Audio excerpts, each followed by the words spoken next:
Hello hi buddies, welcome back to our channel. ఇప్పుడు మనం cherry magic episode 4లో last పార్ట్కి వచ్చేసాం. ఎపిసోడ్ స్టార్ట్ చేయగానే జింతా కెఫెలో కూర్చొని ఉంటాడు. తనకి వాష్రూమ్ వస్తూ ఉంటుంది.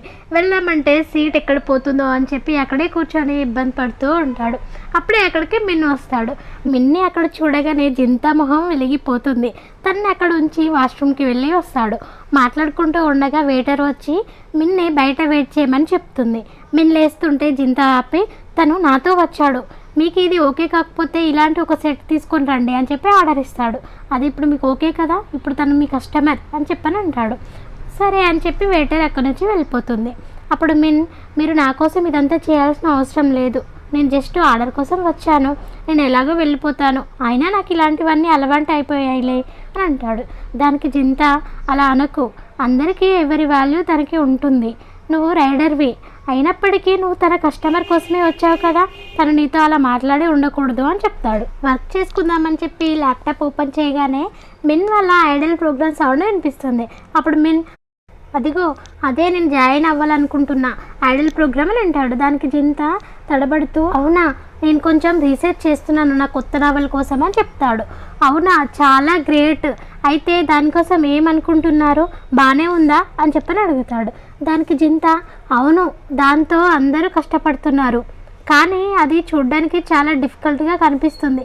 ఎలా అంటే నేను ఫస్ట్ నావల్స్ రాసేటప్పుడు ఎలా ఉండేదో అలాగా, ఆల్ ద బెస్ట్ మిన్ అని చెప్తాడు. నువ్వు అందులో డెబ్యూట్ చేస్తే నేనే నీ ఫస్ట్ ఫ్యాన్ని అని అంటాడు. దానికి మిన్ ఓకే అంటాడు. జింతా సారీ, నేను కొంచెం ఎక్కువగా మాట్లాడుతున్నాను కదా అనగానే అదేం లేదు బ్రో అని కాలు జరపగానే జింతా కాలుకు తగులుతుంది. అప్పుడు మిన్ తన మైండ్లో ఈ అంకుల్ రీసెర్చ్ అని బాగానే కష్టపడుతున్నాడు, చాలా క్యూట్గా ఉన్నాడు అనుకుంటాడు. అది వినగానే జింతా ఏంటి, మొన్ననేమో మంచోడిని అన్నాడు, ఇవాళేమో క్యూట్గా ఉన్నాను అని అంటున్నాడు అని వెంటనే తన కాల్ని అక్కడి నుంచి దూరంగా జరుపుతాడు. వీళ్ళు ఇలా మాట్లాడుకుంటూ ఉండగానే మిన్కి ఆర్డర్ వస్తే అక్కడి నుంచి వెళ్ళిపోతాడు. వెళ్ళిపోతూ క్యూట్గా బాయ్ చెప్పి వెళ్తాడు. అంతే, ఇంకా మన జింతా హార్ట్ పట్టుకొని నేను ఇతనికి పడిపోయినట్టున్నా అని చెప్పి బహుశా తను ఇష్టపడడం నిజమేనేమో అనిపిస్తుంది అంటూ హ్యాపీగా ఫీల్ అవుతూ ఫోన్ తీసుకొని ఆచీకి మెసేజ్ చేస్తాడు. ఒరే ఆచీ, నీ ఫ్రెండ్ హార్ట్ని ఎవరో దోచేసినట్టున్నారా అని చెప్పి మెసేజ్ చేస్తాడు. సీన్ కట్ చేస్తే కరణ్ ఆచీ ఇద్దరు ఆఫీస్లో వర్క్ చేస్తూ పెన్ కోసం మాట్లాడుకుంటూ ఉంటారు. కరణ్ ఒక పెన్ చూపించి ఈ పెన్తో రాసేటప్పుడు ఇది నీ హార్ట్ రేట్ని కూడా మానిటర్ చేస్తుంది అని చూపిస్తాడు. అప్పుడే అలారం మోగుతుంది. వెళ్ళి టాబ్లెట్స్ తీసుకొని వచ్చి ఇదిగో మెడిసిన్స్ వేసుకో అని చెప్పి ఇస్తాడు. ఆచి టాబ్లెట్లు వేసుకొని ఆ తర్వాత ఇద్దరు కలిసి లంచ్ చేస్తారు. ఆచి నూడిల్స్ తింటూ ఈ నూడిల్స్కి ఇంకా మనం వర్క్ చేస్తున్న పెన్స్కి చాలా సిమిలారిటీస్ ఉన్నాయని చెప్తాడు.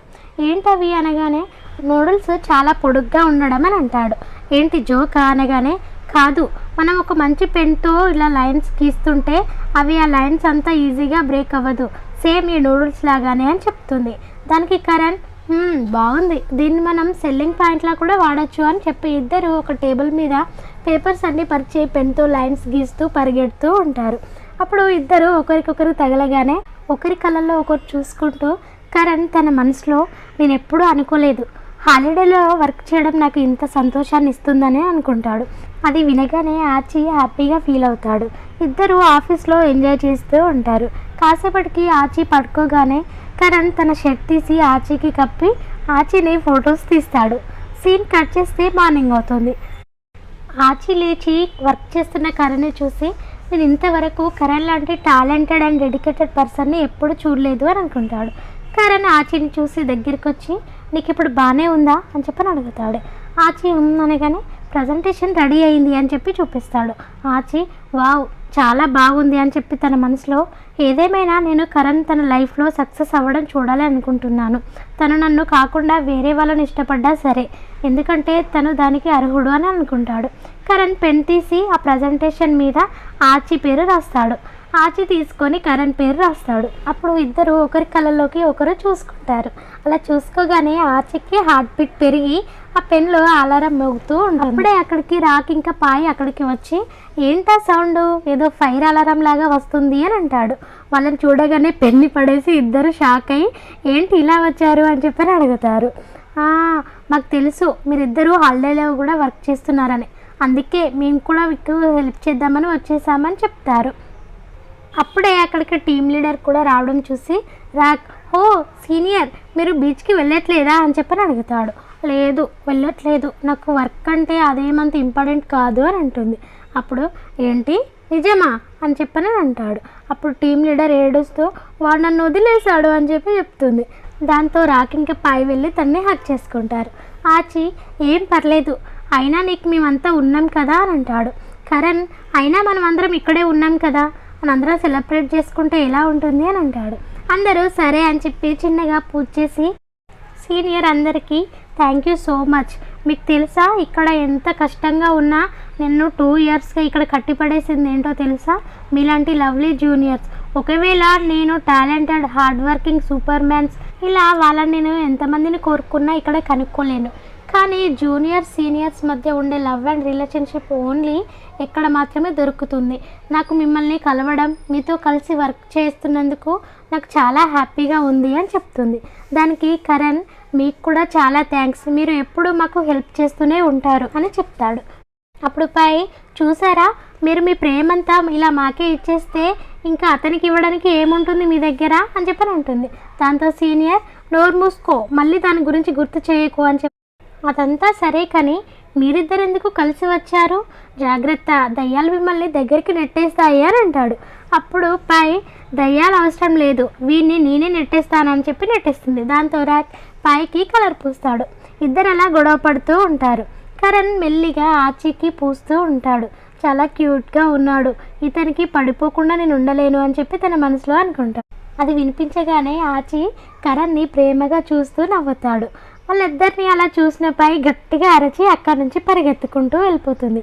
ఆచి తన మనసులో అయ్యో పై కూడా నన్ను ఇష్టపడుతుంది కదా, మమ్మల్ని ఇలా చూసి తను బాధపడినట్టుంది అని చెప్పి తన వెనకాల పరిగెడతాడు. వచ్చి పాయిని ఆపగానే తన మనసులో మాటలు వినిపిస్తాయి. నేను క్రియేట్ చేసిన షిప్ నా ముందే ఇలా ఉండడం చూసి ఎలా తట్టుకోవడం, వాళ్ళు ఇలా నా బిఎల్ ఫ్యాన్ హార్ట్తో ఆడుకుంటుంటే నేను ఎలా బతికేది అని అనుకుంటుంది. అది వినగానే ఆచి ఏంటిది అని చెప్పి షాక్ అయ్యి తన చేతిలో ఉన్న మొబైల్లో తన వాల్పేపర్ని చూసి అది తీసుకొని ఏమైంది, ఏంటిదంతా, ఎందుకు అరిచావు అని చెప్పని అడుగుతాడు. పై ఫోన్ లాక్కొని అది అని చెప్పి కూర్చొని అదేంటంటే నన్ను చీమ కుట్టింది, అలాగే ఈ ఫోటోతో ఏం సంబంధం లేదు, లైటింగ్ బాగుంది, అలాగే మీరిద్దరు క్యూట్గా ఉన్నారు, అందుకే నేను దీన్ని వాల్పేపర్గా పెట్టుకున్నా అంతే అని చెప్తుంది. ఆచి నిజమా అని చెప్పి మళ్ళీ ఫోన్ పట్టుకోగానే ఆచి నన్ను క్షమించండి, నేను నిన్న ఇలా చాలా రోజుల నుంచి కరెంట్తో షిప్పింగ్ చేశాను, నేను సైలెంట్గా ఉండడానికి ట్రై చేశాను కానీ నేను ఉండలేకపోయాను, మీరు నాకు సంతోషాన్ని కలిగించారు, మీ వల్లే నేను రోజు ఆఫీస్కి రాగలుగుతున్నాను అని చెప్పి అనుకుంటుంది. అదంతా వినగానే ఆచి అమ్మ నాకు ఇప్పుడు చాలా రిలీఫ్గా ఉంది, తనకు నా మీద క్రష్ లేదు, నేను ఇక తనని బాధ పెడతానేమో అని చెప్పి వరి అవ్వాల్సిన అవసరం లేదు అనుకొని ఆ ఫోటో చూస్తూ చాలా అందంగా ఉంది, నువ్వు చాలా మంచి ఫోటోగ్రాఫర్వి అని అంటాడు. పై రిలాక్స్ అయ్యి నవ్వుతూ థ్యాంక్స్ చెప్తుంది. అప్పుడే టీమ్ లీడర్ కరణ్ రాక్ వస్తూ ఏమైంది మీ ఇద్దరికి, ఎందుకలా పరిగెత్తుకుంటూ వచ్చారు, మేము చాలా భయపడ్డామని అంటుంది. దానికి ఆచి అబ్బే అదేం లేదు, ఊరికే ఫన్ కోసం చేసాం, మీరేం వరి అవ్వకండి అని చెప్పి నవ్వుతూ ముందుకు వస్తాడు. నడుస్తూ వస్తున్న కరణ్ గర్ల్ ఫ్రెండ్ని చూసి కరణ్ ఖచ్చితంగా తన కోసం అందరికీ చెప్పి ఉంటాడు అని చెప్పి కింద కూలపడి తను నన్ను ఎలా ఇష్టపడతాడు అని చెప్పి కళ్ళు తిరిగి కింద పడిపోతాడు. కళ్ళు తెరిచేసరికి తన రూమ్లోనే ఉండడం చూసి నేను ఇక్కడికి ఎలా వచ్చాను అనుకొని చెప్పి పైకి లేస్తాడు. కరణ్ని చూసి ఓ నువ్వు లేచావా అని చెప్పి దగ్గరికి వచ్చి టవల్తో తన బాడీని తుడుస్తూ నన్ను క్షమించు, నిన్ను కష్టపెట్టినందుకు, తన బాడీని తడి టవల్తో తుడుస్తూ తన మనసులో నాకు తెలుసు నేను ఇతన్ని ఆపి ఉంటే తను వర్క్కి వచ్చి ఉండేవాడు కాదు, ఆచి వేరే వాళ్ళకు హెల్ప్ చేయకుండా ఉండలేడు, నేను నాకు తోచినంత హెల్ప్ చేయాలని కోరుకుంటున్నా అనుకుంటాడు. అది విన్న ఆచి కరణ్ని ప్రేమగా చూస్తూ ఉంటాడు. అప్పుడే కాలింగ్ బెల్ మోగడంతో వచ్చి చూస్తాడు. మళ్ళీ అదే అమ్మాయి కనిపించడంతో నాకు తెలిసి నేను దీనికోసం మాట్లాడాల్సి ఉంటుందేమో, నేను ఇంకా ఎవరిని ఇబ్బంది పెట్టుకోదలుచుకోలేదు అనుకొని వెళ్ళి డోర్ తీయగానే స్పీడ్గా నేను లోపలికి రావచ్చా అని చెప్పి లోపలికి వెళ్ళిపోతూ ఉంటుంది. కరణ్ షాకే చూస్తూ ఉంటాడు. తను ఇల్లంతా చూసి నిజానికి ఆచి వాళ్ళ ఇల్లు అంత చిన్నదేం కాదు కదా కరణ్, నువ్వు ఉండడానికి పర్ఫెక్ట్గా సరిపోతుంది, తను ఉండొచ్చా అని చెప్పని అడుగుతుంది. ఆచి షాక్ అయ్యి ఏంటి అని చెప్పని అడుగుతాడు. ఏంటంటే నాకు ఇతని రూమ్ కొన్ని రోజులకి కావాలి అని అంటుంది. అప్పుడు కరణ్ హలో నువ్వు నా అక్కవైనంత మాత్రాన నువ్వు చెప్పినవని వినాల్సిన అవసరం లేదు కదా అని అంటాడు. దాంతో ఆచి ఏంటి తను నీ అక్కనా అని చెప్పని అనుకుంటాడు. తను వచ్చి కరణ్ పక్కన కూర్చొని నేనేం చేయాలి చెప్పు, ఒకవేళ నిన్న బాయ్ ఫ్రెండ్తో బ్రేకప్ అయ్యిందని చెప్పి అమ్మకి తెలిస్తే నా పని అయిపోతుందని నీకు తెలుసు కదరా, నీ రూమ్ ఒక్కటే బెస్ట్ ప్లేస్, కొన్ని రోజులు అక్కడ ఉండని, నా పనులన్నీ చక్కబడే వరకు ఉండనివ్వరా, తను మళ్ళీ నన్ను కలవాలని ట్రై చేయగానే నేను వెళ్ళిపోతాను అని అంటుంది. కరణ్ ఆచిని చూడగానే ఆచి దగ్గరికి వెళ్ళి ఇదంతా వినగానే నేను నీకు సెల్ఫిష్గా కనిపించవచ్చు, కానీ నేను నీకోసం కూడా వరి అవుతున్నాను ఆచి అని చెప్పి ఆచిని కరణ్ని పక్క పక్కన కూర్చోబెట్టి కరణ్ ఇక్కడే ఉండడం మంచి ఐడియా, నీకు ఇప్పుడు ఒంట్లో బాగాలేదు, సో నేను ఎవరో ఒకరు పట్టించుకోవాలి, లేకపోతే నీ ఆరోగ్యం పాడవుతుంది, ఇదంతా ఆలోచించి నేను ఈ డెసిషన్ తీసుకున్నాను, దీంతో అందరితో బెనిఫిట్స్ ఉంటాయి, సరే అంతా సెటిల్ అయిపోయింది కదా బాయ్ బాయ్ అని చెప్పి వెళ్ళిపోతూ నేను నీకు కొత్త బట్టలు పంపిస్తానులే అని చెప్పి అక్కడి నుంచి వెళ్ళిపోతుంది. అప్పుడు ఆచి అంటే ఇప్పుడు కరణ్ నా ఇంట్లో ఉండబోతున్నాడా అని అనుకుంటాడు. కరణ్ ఏమో హ్యాపీగా ఫీల్ అయిపోతూ ఉంటాడు. దీంతో ఎపిసోడ్ని ఎండ్ చేస్తారు. ఆల్ రైట్ గాయ్స్, నెక్స్ట్ ఎపిసోడ్లో కలుసుకుందాం. Until then bye bye.